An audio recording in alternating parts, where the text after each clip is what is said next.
जय गुरु जय जगन्नाथ। मरनाथ श्री जगन्नाथो मद्गुरु श्री जगद्गुरु मदात्मा सर्वभूतात्मा तस्मै श्री गुरवे नमः। पवित्र रथयात्रार अवसर रे समस्त जगतवासी को आमर प्रणाम एवं प्रभु श्री जगन्नाथ पाखरे यही प्रार्थना से समस्तंगर मंगल करंतु। सद्गुरु परमहंस श्रीमद स्वामी निगमानंद सरस्वती देव जी की सनातन धर्म प्रणोदित चारि साधना जेमिति कि तंत्र ज्ञान जोग एवं प्रेम रे सिद्धिलाभ करिबा परे निर्विकल्प समाधिरु मु गुरु एही भाव नहीं जगतरे प्रवेश करथिले एवं से निजे कहंती बच्छ मु सद्गुरु जगद्गुरुंक इच्छा ही मो भितर लीलायित होई उठिछि। तुम मानंकु मुक्तिपथ प्रदर्शन कराइबा ही मोर कार्य। जेउ माने मो ऊपर निर्भर करी बसिछ मु सेमानंकु हाथ धरी मुक्तिधाम को नहीं जीवी। तुम ठाकुर सद्गुरु केवल एतिकी विश्वास थिबा आवश्यक। से ही सद्गुरु श्री निगमानंद देव जेतेबेले परिव्राजक अवस्था थिले सेतेबेले जगन्नाथ क्षेत्र श्रीक्षेत्र पुरी को आस्थिले एवं 1922 मसीह रे आउ थरे आसी 1935 मसीह पर्यंत अवस्थान करथिले। जेतेबेले परिव्राजक अवस्था रे से पुरी आसीथिले सेतेबेलर गोटे घटना मु एइठारे प्रकाश करुछि।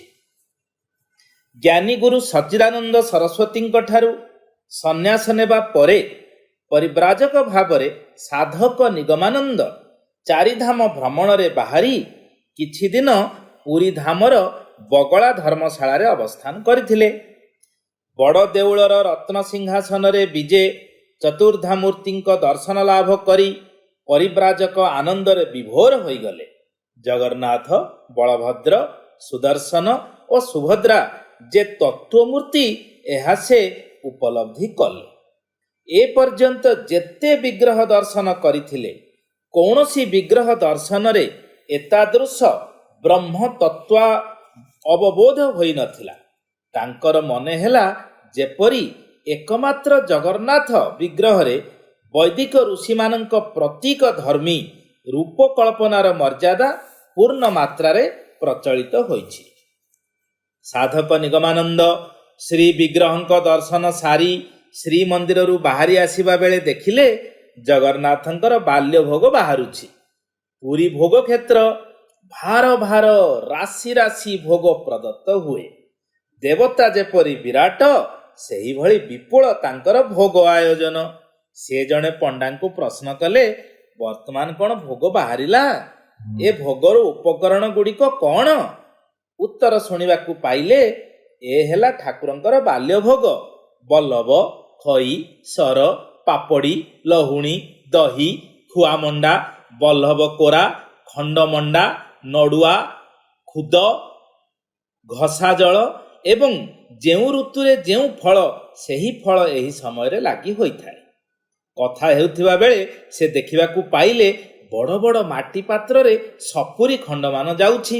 वाह कि सुंदर सपुरी! परिव्राजक एतिकी भाबिबा मात्रे बड़ बड़ 2 खंड सपुरी तळे खसी पड़िला।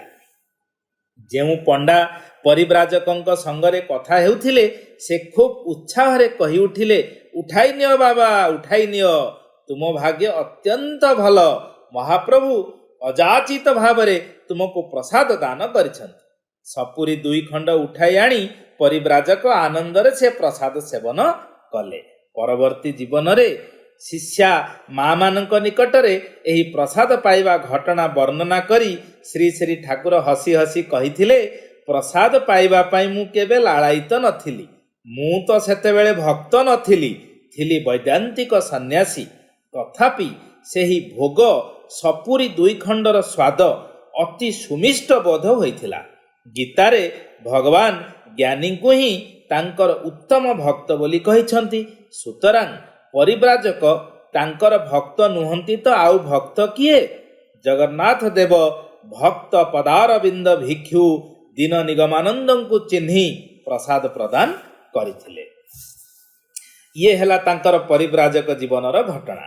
ତାପରେ ସେ 1922 ମସିହାରେ ପୁରୀ ଆସି ବୈଶାଖ ମାସ 4 ଦିନ ଭକ୍ତମାନଙ୍କ ସହ ପୁରୀର ଗୋଏଙ୍କା ଧର୍ମଶାଳାରେ ଅବସ୍ଥାନ କରିଥିଲେ।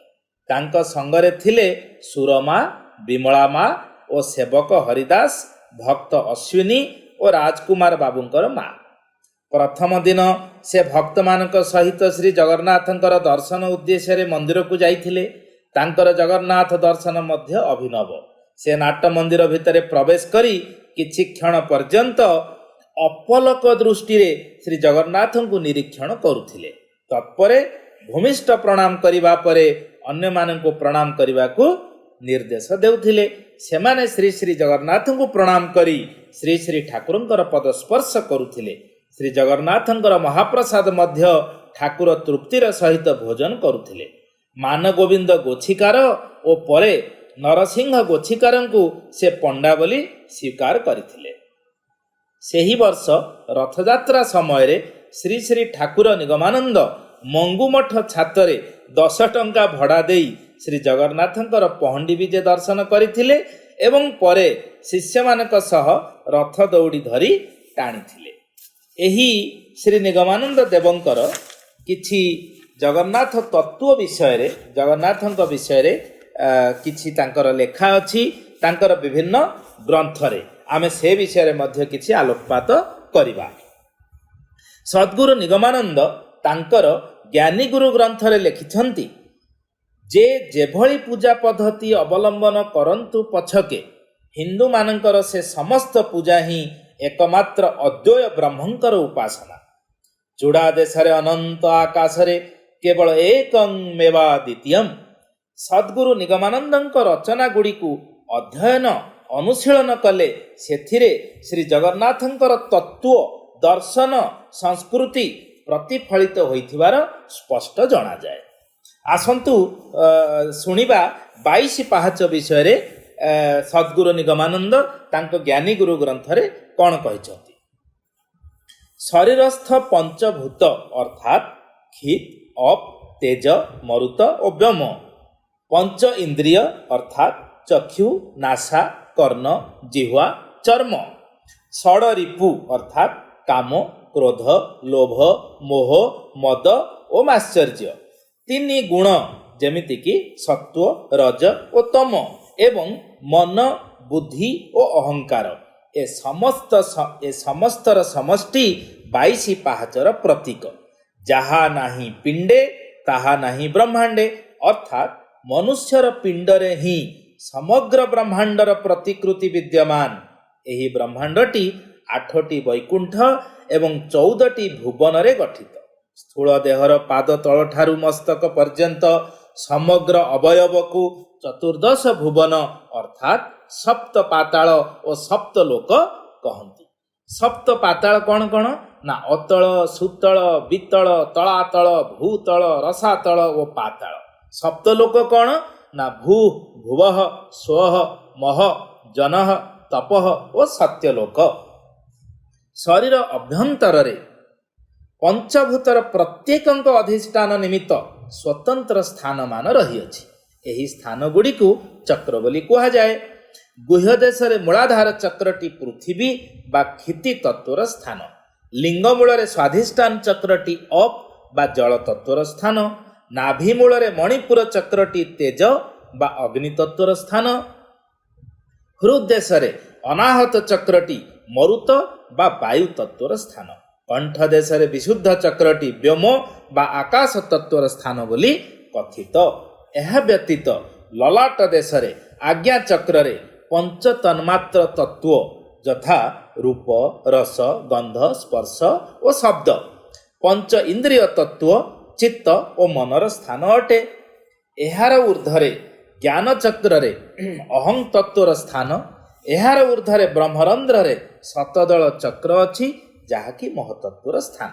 ଏ ସମସ୍ତର ଉର୍ଦ୍ଧ୍ୱରେ ମହାଶୂନ୍ୟରେ ସହସ୍ରଦଳ ଚକ୍ରରେ ପ୍ରକୃତି ପୁରୁଷ ପରମାତ୍ମାଙ୍କର ସ୍ଥାନ। ଯୋଗୀମାନେ ମୂଳାଧାରରେ ପୃଥିବୀ ତତ୍ତ୍ୱ ଠାରୁ ଆରମ୍ଭ କରି ସହସ୍ରାରରେ ପରମାତ୍ମାଙ୍କ ପର୍ଯ୍ୟନ୍ତ ସମସ୍ତ ତତ୍ତ୍ୱ ଏହି ଭୌତିକ ଦେହରେ ଚିନ୍ତା କରିଥାନ୍ତି। ଏହି ଲେଖାଟି ଶ୍ରୀ ନିଗମାନନ୍ଦଙ୍କର ଯୋଗୀଗୁରୁ ଏବଂ ଜ୍ଞାନୀଗୁରୁ ଗ୍ରନ୍ଥ ଅବଲମ୍ବନରେ ଲିଖିତ ହୋଇଛି। ବିଭିନ୍ନ ଚକ୍ରର ବୃତ୍ତିଗୁଡ଼ିକୁ ଅତିକ୍ରମ କରିବା ହେଉଛି 22 ପାହାଚ ଅତିକ୍ରମ କରିବା। ସୁତରାଂ ସଦ୍ଗୁରୁଙ୍କ ସାହଚର୍ଯ୍ୟରେ ମନୁଷ୍ୟ ନିଜ ଶରୀର ସ୍ୱରୂପ 22 ପାହାଚକୁ ଅତିକ୍ରମ କରିପାରିଲେ ହିଁ, ଅର୍ଥାତ୍ ଶରୀର ଅନ୍ତର୍ଗତ ସାଧନା କରିପାରିଲେ ହିଁ ଆତ୍ମଜ୍ଞାନର ଅଧିକାରୀ ହୋଇଥାଏ ଏବଂ ପରମ ପୁରୁଷଙ୍କୁ ଦର୍ଶନ କରିବାର ସୌଭାଗ୍ୟ ଅର୍ଜନ କରିଥାଏ। ଫଳସ୍ୱରୂପ ଜୀବ ଜନ୍ମ ମୃତ୍ୟୁ ଚକ୍ରରୁ ମୁକ୍ତି ପାଇ ପ୍ରେମ ସେବତରା ଗତି ପ୍ରାପ୍ତ ହୁଏ। ଶ୍ରୀ ସଦ୍ଗୁରୁ ନିଗମାନନ୍ଦ ସ୍ନାନଯାତ୍ରା ସମ୍ବନ୍ଧରେ ମଧ୍ୟ ତାଙ୍କର ତତ୍ତ୍ୱମାଳା ବହିରେ ଯାହା ଉଲ୍ଲେଖ କରିଛନ୍ତି ମୁଁ ଏଇଠି ଆପଣଙ୍କ ସମ୍ମୁଖରେ କହୁଛି। ଶ୍ରୀ ଜଗନ୍ନାଥଙ୍କର ନିଗୂଢ଼ ତତ୍ତ୍ୱ ଅବଗତ ହେବାକୁ ହେଲେ ସଦ୍ଗୁରୁଙ୍କର ଶରଣାପନ୍ନ ହେବାକୁ ପଡ଼େ। ଶ୍ରୀ ଗୁରୁଦେବ କୃପା ପରବଶ ହୋଇ ଶରଣାଗତ ଶିଷ୍ୟମାନଙ୍କୁ ଦୀକ୍ଷିତ ଓ ତୀର୍ଥ ଜଳରେ ଅଭିଷିକ୍ତ କରି ନିର୍ଜନରେ ସାଧନ ଭଜନର ବ୍ୟବସ୍ଥା କରିଦିଅନ୍ତି। ଏହି ତତ୍ତ୍ୱର ଭିତ୍ତି ଉପରେ ଶ୍ରୀ ଜଗନ୍ନାଥଙ୍କର ସ୍ନାନଯାତ୍ରା ଉତ୍ସବ ଅନୁଷ୍ଠିତ ହୋଇ ଆସୁଅଛି। ଶ୍ରୀ ଜଗନ୍ନାଥ ଦେବ ଆତ୍ମା ସ୍ୱରୂପରେ ସମସ୍ତ ଜୀବଗଣଙ୍କ ଅନ୍ତରରେ ବିଦ୍ୟମାନ, କିନ୍ତୁ ଜନ୍ମ ଜନ୍ମାନ୍ତରର ବିବିଧ ଆବରଣ ଓ ବିକ୍ଷେପ ଶକ୍ତିର ମଳିନତା ଦ୍ୱାରା ଏହା ଆବର୍ଜନାରେ ଆବୃତ ହୋଇଥାଏ। ସଦ୍ଗୁରୁ ଶାନ୍ତି ଜଳରେ ସ୍ନାନ କରାଇ ମୁକ୍ତି ମନ୍ତ୍ରର ଦୀକ୍ଷା ପ୍ରଦାନ ଦ୍ୱାରା ଆତ୍ମାରୁ ଆବରଣ ମୁକ୍ତ କରାଇଥାନ୍ତି। ଏଥିପାଇଁ ଦୀକ୍ଷା ଅଭିଷେକ ପରେ ଇନ୍ଦ୍ରିୟ ସଂଯମ କରି ସାତ୍ୱିକ ଆହାର କରି ରୁଦ୍ଧ ଦ୍ୱାରରେ ସାଧନା କରିବାକୁ ପଡ଼େ। ଏହି ନିର୍ଜନ ସାଧନାରେ ସୁପ୍ତ ଥିବା ଆତ୍ମଶକ୍ତି ଜାଗ୍ରତ ହୋଇ ଉଠେ ଏବଂ ପରମ ପୁରୁଷ ଜୀବ ଦେହ ରଥରେ ପ୍ରକଟିତ ହୁଅନ୍ତି। ଏହା ହିଁ ସ୍ନାନ ଯାତ୍ରାର ତାତ୍ପର୍ଯ୍ୟ। ସେହିଭଳି ଘୋଷଯାତ୍ରା ଅଥବା ରଥଯାତ୍ରା ସମ୍ବନ୍ଧରେ ସଦ୍ଗୁରୁ ନିଗମାନନ୍ଦଙ୍କର ଅଭିବ୍ୟକ୍ତି ଶୁଣନ୍ତୁ। ଶ୍ରୀ ଜଗନ୍ନାଥଙ୍କର ରଥଯାତ୍ରା ଓ ବାହୁଡ଼ା ଯାତ୍ରା ମନୁଷ୍ୟର ଶ୍ୱାସ ପ୍ରଶ୍ୱାସ ପ୍ରକ୍ରିୟାର ପ୍ରତୀକ ତଥା ମନୁଷ୍ୟର ଜୀବନ ଯାତ୍ରାର ପ୍ରତୀକ। ରଥଯାତ୍ରା ଦିନ ରଥଗୁଡ଼ିକ ଶ୍ରୀମନ୍ଦିରରୁ ଗୁଣ୍ଡିଚା ମନ୍ଦିରକୁ ଅର୍ଥାତ୍ ଦକ୍ଷିଣ ଦିଗରୁ ଉତ୍ତର ଦିଗକୁ ଏବଂ ବାହୁଡ଼ା ଯାତ୍ରା ଦିନ ଗୁଣ୍ଡିଚା ମନ୍ଦିରରୁ ଶ୍ରୀମନ୍ଦିରକୁ ଅର୍ଥାତ୍ ଉତ୍ତରରୁ ଦକ୍ଷିଣ ଦିଗକୁ ଗମନ କରିଥାନ୍ତି। ମନୁଷ୍ୟମାନଙ୍କର ଶ୍ୱାସକ୍ରିୟା ଶରୀରର ଉର୍ଦ୍ଧ୍ୱରୁ ନିମ୍ନକୁ ଅର୍ଥାତ୍ ଉତ୍ତରରୁ ଦକ୍ଷିଣକୁ ଅନୁଷ୍ଠିତ ହୋଇଥାଏ। ଏହି ସମୟରେ ହଂସ ଧ୍ୱନି ଶୁଣାଯାଏ, ଯାହାର ଅର୍ଥ ହେଉଛି ଅହଂ ସହ, ଅର୍ଥାତ୍ ମୁଁ ହେଉଛି ସେହି ବା ଜୀବ ହେଉଛନ୍ତି ପରମ। ସାଧକମାନେ ଯୋଗ ବଳରେ ଶ୍ୱାସକ୍ରିୟାକୁ ନିୟନ୍ତ୍ରଣ କରି ଶରୀରର ନିମ୍ନରୁ ଉର୍ଦ୍ଧ୍ୱକୁ ଅର୍ଥାତ୍ ଦକ୍ଷିଣରୁ ଉତ୍ତରକୁ ସଞ୍ଚାଳନ କରି ଶୁଣନ୍ତି ହଂସର ବିପରୀତ ସୋହଂ ଧ୍ୱନି, ଯାହାର ଅର୍ଥ ସହ ଅହଂ। ସେ ହେଉଛନ୍ତି ମୁଁ ବା ପରମ ହେଉଛନ୍ତି ଜୀବ। ଅତଏବ ଶ୍ରୀ ଜଗନ୍ନାଥଙ୍କର ରଥଯାତ୍ରା ଓ ବାହୁଡ଼ା ଯାତ୍ରା ହେଉଛି ଜୀବର ଏହି ହଂସ ଧ୍ୱନି ଓ ସୋହଂ ଧ୍ୱନିର ପ୍ରତୀକ ବା ଜୀବନ ଯାତ୍ରାର ପ୍ରତୀକ। ଅଜ୍ଞାନ ତମସାଚ୍ଛନ୍ନ ବିଷୟ ବିମୂଢ଼ ମନ ଏହି ତତ୍ତ୍ୱକୁ ସ୍ୱୀୟ ଜୀବନରେ ଉପଲବ୍ଧି କରିବାକୁ ହେଲେ ସଦ୍ଗୁରୁଙ୍କ ଠାରୁ ଏହାର କୌଶଳ ଶିକ୍ଷା କରି ଜାଣିବେ ଯେ ରଥେ ତୁ ବାମନଂ ଦୃଷ୍ଟ୍ୱା ପୁନର୍ଜନ୍ମ ନଂ ବିଦ୍ୟତେ। ପୁନଶ୍ଚ ତତ୍ତ୍ୱମାଳା ଗ୍ରନ୍ଥରେ ସଦ୍ଗୁରୁ ନିଗମାନନ୍ଦ ଉଲ୍ଲେଖ କରିଛନ୍ତି ଯେ ରଥ ଯେପରି ତ୍ରିତଳ ବିଶିଷ୍ଟ, ମାନବ ଦେହ ମଧ୍ୟ ସେହିପରି ମୁଖ୍ୟତଃ ସହସ୍ରାର, ହୃଦୟ ଓ ମୂଳାଧାର ଚକ୍ର ରୂପରେ ତ୍ରିତଳ ବିଶିଷ୍ଟ। ଊର୍ଦ୍ଧ୍ୱତମ ଚକ୍ରରେ ସହସ୍ରଦଳ କମଳରେ ଶ୍ରୀ ଶ୍ରୀ ବାମନ ଦେବ ଅର୍ଥାତ୍ ଜଗନ୍ନାଥ ଦେବ ବିରାଜିତ ଅଛନ୍ତି। ଯଦି କେହି ସଦ୍ଗୁରୁଙ୍କର ଆଦିଷ୍ଟ ସାଧନା ଦ୍ୱାରା ଏହି ଦେହ ରଥର ସହସ୍ର ଦଳରେ ବାମନ ଦେବଙ୍କୁ ଦର୍ଶନ କରିପାରନ୍ତି, ତେବେ ତାଙ୍କୁ ପୁନରାୟ ମର୍ତ୍ତରେ ଜନ୍ମଗ୍ରହଣ କରିବାକୁ ପଡ଼େ ନାହିଁ। ମଧ୍ୟତଳ ହୃଦୟ, ଏହି ହୃଦୟ ଚକ୍ର ହିଁ ଭଗବାନଙ୍କର ଲୀଳାକ୍ଷେତ୍ର। ସମସ୍ତ ଅବତାର, ଦେବାଦେବୀ ଓ ସେମାନଙ୍କର କାର୍ଯ୍ୟକଳାପ ଏହିଠାରେ ହିଁ ଦେଖିବାକୁ ମିଳେ। ସେଥିପାଇଁ ଶରୀରର ମଧ୍ୟତଳ ଭଳି ରଥର ବାଡ଼ ଅଂଶରେ ବିଭିନ୍ନ ଦେବାଦେବୀ ଓ ଅବତାରମାନଙ୍କର ଚିତ୍ର ଅଙ୍କିତ ହୋଇଥାଏ। ନିମ୍ନ ଦଳରେ ଅର୍ଥାତ୍ ମୂଳାଧାର ଚକ୍ରରେ କାମାଦି ରିପୁଗଣ ଅବସ୍ଥାନ କରିଥାନ୍ତି। ବାମନ ଦେବ ରଥରେ ଉଠିବା ମାତ୍ରେ ଶଙ୍ଖ, ଘଣ୍ଟା, ଘଣ୍ଟ ପ୍ରଭୃତି ବାଜି ଉଠେ। ଏହାର ତାତ୍ପର୍ଯ୍ୟ ହେଉଛି ଶ୍ରୀ ଜଗନ୍ନାଥ ହୃଦୟରେ ପ୍ରକଟ ହେଲେ ରିପୁଗଣ ପଳାୟନ କରନ୍ତି। ସତ୍ୱ, ରଜ, ତମରୂପକ ତ୍ରିଗୁଣକୁ ତ୍ରିଗୁଣ ରଜ୍ଜୁକୁ ରଥକୁ ବାନ୍ଧି ଆକର୍ଷଣ କରିଥାଏ।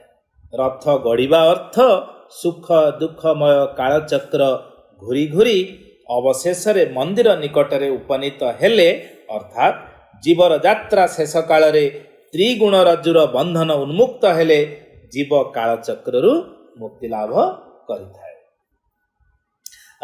ୟା ପରେ ସଦ୍ଗୁରୁ ନିଗମାନନ୍ଦ ଦେବ ମହାପ୍ରସାଦ ବିଷୟରେ କ'ଣ କହିଛନ୍ତି ଶୁଣନ୍ତୁ। ଇଂରାଜୀ 6/9/1935 ତାରିଖ ଦିନ ପୁରୀର ବିଶିଷ୍ଟ ଓକିଲ ସଦ୍ଗୁରୁ ନିଗମାନନ୍ଦ ଦେବଙ୍କର ତତ୍କାଳୀନ ମନ୍ତ୍ର ଶିଷ୍ୟ ଶ୍ରୀ ବନମାଳୀ ଦାସ ଭାଇ ଶ୍ରୀ ଶ୍ରୀ ଠାକୁରଙ୍କୁ ପଚାରିଥିଲେ, ଠାକୁର, ଜଗନ୍ନାଥଙ୍କର ମହାପ୍ରସାଦ ଏତେ ପ୍ରସିଦ୍ଧ କାହିଁକି? ଏହାର ଉତ୍ତରରେ ଶ୍ରୀ ଶ୍ରୀ ଠାକୁର କହିଥିଲେ, ଧର୍ମ, ଅର୍ଥ, କାମ, ମୋକ୍ଷ ନେଇ 4ଟି ଧାମ। ତନ୍ମଧ୍ୟରୁ ଦ୍ୱାରକା ଭୋଗ କ୍ଷେତ୍ର, ବଦ୍ରିକା ଯୋଗ କ୍ଷେତ୍ର, ରାମେଶ୍ୱରମ ତ୍ୟାଗ କ୍ଷେତ୍ର ଏବଂ ପୁରୀ ମୋକ୍ଷ କ୍ଷେତ୍ର। ମୁକ୍ତିଲାଭ କଲା ପରେ ଯେପରି ଭେଦାଭେଦ ଭାବ ନଥାଏ ଏହି ଶ୍ରୀକ୍ଷେତ୍ରରେ, ସେହିପରି ପ୍ରସାଦରେ ଭେଦାଭେଦ ଭାବ ବିଚାର ନଥାଏ। ଜଗନ୍ନାଥ କୌଣସି ବିଶିଷ୍ଟ ମୂର୍ତ୍ତି ନୁହନ୍ତି, ଏ ହେଉଛନ୍ତି ବ୍ରହ୍ମଙ୍କର ପ୍ରତୀକ। ବ୍ରହ୍ମଙ୍କର କୌଣସି ନିର୍ଦ୍ଦିଷ୍ଟ ଆକାର ନାହିଁ ଯେ ଯେଉଁ ମୂର୍ତ୍ତିରେ ଚାହିଁବେ ସେ ତାଙ୍କୁ ସେହିପରି ମୂର୍ତ୍ତିରେ ଦେଖିପାରିବେ। ଗୀତାରେ ଶ୍ରୀ ଭଗବାନ କହିଛନ୍ତି, ଯେ ଯଥା ମାଂ ପ୍ରପଦ୍ୟନ୍ତେ ତାଂ ସସ୍ଥୈବ ଭଜାମ୍ୟହମ୍। ଜଗନ୍ନାଥ ସେହିପରି ବ୍ରହ୍ମଙ୍କର ପ୍ରତୀକ। ଏପରିକି ଅନେକ ସାଧକ ଜଗନ୍ନାଥଙ୍କୁ ନିଜ ନିଜର ଇଷ୍ଟ ମୂର୍ତ୍ତିରେ ମଧ୍ୟ ଦେଖିଛନ୍ତି। ଶାସ୍ତ୍ର ପ୍ରମାଣ ଦ୍ୱାରା ଦେଖାଯାଏ ଯେ ସମସ୍ତ ସମ୍ପ୍ରଦାୟ ମହାପ୍ରସାଦକୁ ସମାନ ଭାବରେ ଆଦର କରନ୍ତି। ଏପରିକି ଶ୍ରାଦ୍ଧ ଆଦି କାର୍ଯ୍ୟରେ ମହାପ୍ରସାଦର ପ୍ରଚଳନ ମଧ୍ୟ ଅଛି। ଦେବାଦେବୀମାନଙ୍କୁ ମହାପ୍ରସାଦ ନୈବେଦ୍ୟ ଦେବାର ବିଧି ମଧ୍ୟ ଅଛି। ମହାପ୍ରସାଦ ଏଠାରେ ଅର୍ଣ୍ଣ ବ୍ରହ୍ମ ରୂପେ ସ୍ୱୀକୃତ।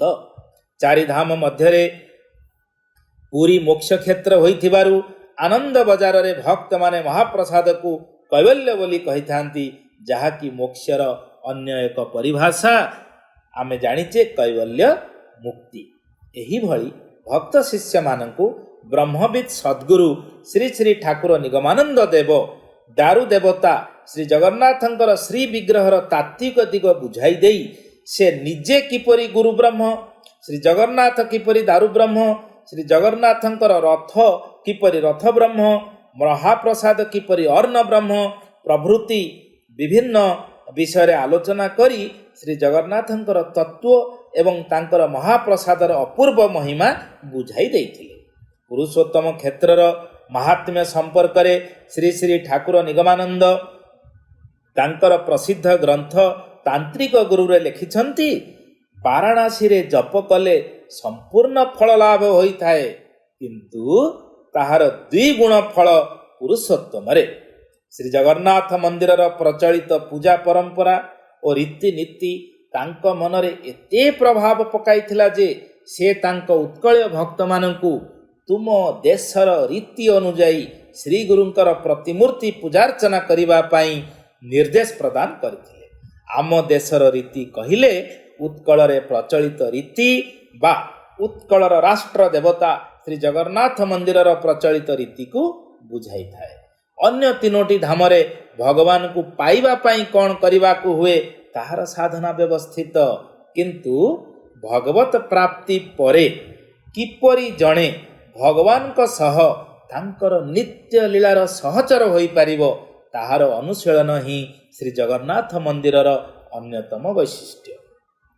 ଅପୂର୍ବ ଚାରୁକଳା ଖଚିତ ନଭଶ୍ଚୁମ୍ବୀ ମନ୍ଦିର, ନିତ୍ୟ ନୈମିତ୍ତିକ ଭାବରେ ଷୋଡ଼ଶ ଉପଚାର ପୂଜାର ବ୍ୟବସ୍ଥା, ନିତ୍ୟ ବେଶ ଓ ଶୃଙ୍ଗାର ପରିବର୍ତ୍ତନ, 36 ନିଯୋଗ ମାଧ୍ୟମରେ ସେବାର ସମ୍ଭାର, 56 ପୌଟି ବ୍ୟଞ୍ଜନର ମହାପ୍ରସାଦ ଏବଂ ସର୍ବୋପରି ଦେବଦାସୀ ନୃତ୍ୟର ସଂଯୋଜନା ପ୍ରଭୃତି ସଗୁଣ ନିର୍ଗୁଣର ସମନ୍ୱୟ ମୂର୍ତ୍ତି ଦାରୁବ୍ରହ୍ମ ଶ୍ରୀ ଜଗନ୍ନାଥଙ୍କର ସେବା ପୂଜା ବିଧିକୁ ନିତ୍ୟଲୋକ ଢାଞ୍ଚାରେ ପରିଣତ କରିଛି ଏବଂ ଏହାଦ୍ୱାରା ମନ୍ଦିରର ପାଳିଆ ସେବକମାନେ ନିତ୍ୟ ସେବାର ଅନୁଶୀଳନ କରୁଅଛନ୍ତି।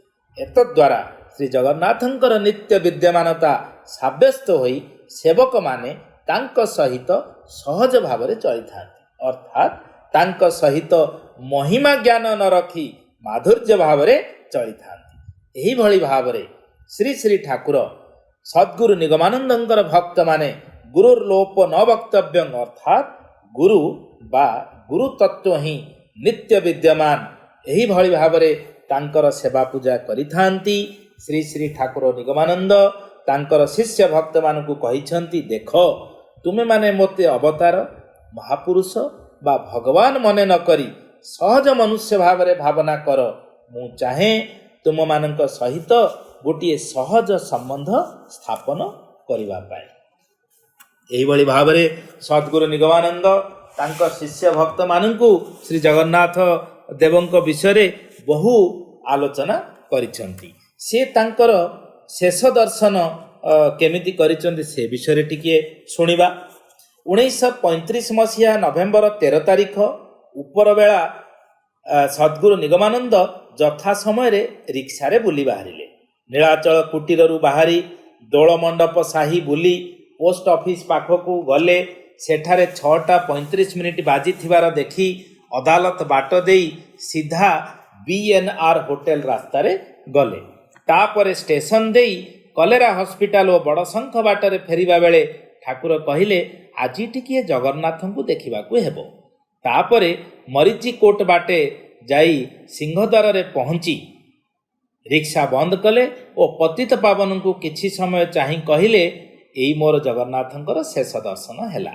ସେଠାରୁ ଆସି ନୀଳାଚଳ କୁଟୀରରେ ପହଞ୍ଚି ମଟରରେ ବସି ଷ୍ଟେସନକୁ ବାହାରିଲେ। ସେଠାରୁ ସନ୍ଧ୍ୟାରେ ପୁରୀ ହାଉଡ଼ା ଏକ୍ସପ୍ରେସରେ କଲିକତା ଗଲେ। ଜଗନ୍ନାଥ ତତ୍ତ୍ୱ ଜାତି ଧର୍ମ ବର୍ଣ୍ଣ ନିର୍ବିଶେଷରେ ଅସାମ୍ପ୍ରଦାୟିକତା ଓ ସର୍ବଧର୍ମ ସମନ୍ୱୟର ବାର୍ତ୍ତା ବହନ କରେ। ଅନୁରୂପ ଭାବରେ ସଦ୍ଗୁରୁ ନିଗମାନନ୍ଦ ନିଜର ମତବାଦକୁ ଅସାମ୍ପ୍ରଦାୟିକ ଭାବରେ ସମସ୍ତଙ୍କ ପାଇଁ ଉନ୍ମୁକ୍ତ ରଖିଛନ୍ତି। ପ୍ରଭୁ ଜଗନ୍ନାଥ ଯେଭଳି ସବୁ ଦେବତାଙ୍କର ସମ୍ମିଳିତ ବିଗ୍ରହ, ସେହିପରି ଗୁରୁ ହେଉଛନ୍ତି ସର୍ବଦେବମୟ। ତତ୍ତ୍ୱ ଦୃଷ୍ଟିରୁ ଜଗନ୍ନାଥ ମୂର୍ତ୍ତି ତତ୍ତ୍ୱମୟ। ଗୁରୁ ମଧ୍ୟ ସମସ୍ତ ତତ୍ତ୍ୱର ମୂର୍ତ୍ତିମନ୍ତ ବିଗ୍ରହ। ଗୁରୁ ତତ୍ତ୍ୱରେ ପ୍ରତିଷ୍ଠିତ ସଦ୍ଗୁରୁ ନିଗମାନନ୍ଦ ଗୁରୁବାଦର ପ୍ରବକ୍ତା। ତାଙ୍କ ପ୍ରଦତ୍ତ ଜୟଗୁରୁ ସିଦ୍ଧମନ୍ତ୍ର ସର୍ବସମ୍ପ୍ରଦାୟଙ୍କ ପାଇଁ ଉଦ୍ଦିଷ୍ଟ। ସଦ୍ଗୁରୁ ନିଗମାନନ୍ଦ କହିଛନ୍ତି, ଯଦି କେତେବେଳେ ବିଶ୍ୱରେ ଆଧ୍ୟାତ୍ମିକ ଉନ୍ନତିର ଚରମ ଅବସ୍ଥା ପ୍ରକଟିତ ହୋଇ ବିଶ୍ୱ ଭ୍ରାତୃତ୍ୱର ପ୍ରତିଷ୍ଠା ହୁଏ, ତେବେ ତାହା ହିଁ କେବଳ ଗୁରୁବାଦ ମାଧ୍ୟମରେ ସମ୍ଭବ ହେବ। ଏହିପରି ଭାବରେ ସଦ୍ଗୁରୁ ନିଗମାନନ୍ଦ ଦେବ ଜଗନ୍ନାଥ ତତ୍ତ୍ୱ ବିଷୟରେ ବହୁ ଆଲୋଚନା କରିଛନ୍ତି। ଆଜି ଏହି ଅବସରରେ ଆମେ ସମସ୍ତେ ଜଗନ୍ନାଥଙ୍କ ପାଖରେ ପ୍ରାର୍ଥନା କରିବା, ସେ ଜଗତର ନାଥ, ଜଗତର ସମସ୍ତଙ୍କର ମଙ୍ଗଳ ହେଉ।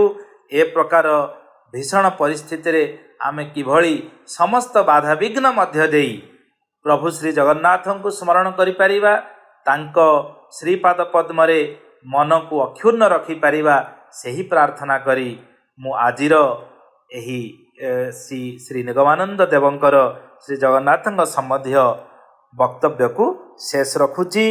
ଜୟ ଗୁରୁ, ଜୟ ଶ୍ରୀ ଜଗନ୍ନାଥ, ବନ୍ଦେ ଉତ୍କଳ ଜନନୀ।